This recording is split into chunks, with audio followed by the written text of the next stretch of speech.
Hey everyone, in this video I'll be showing you how to download and install Capcut on Windows 10 PC or laptop. So let's get started. So for this, just go to search and type store.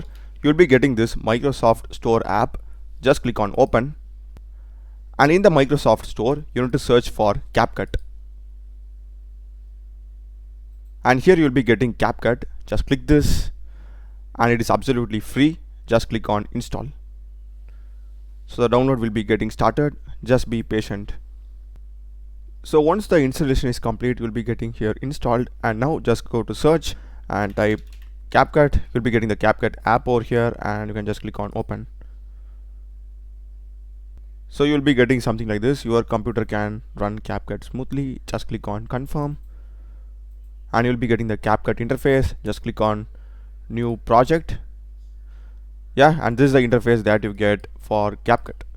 So I hope you would have found this video useful.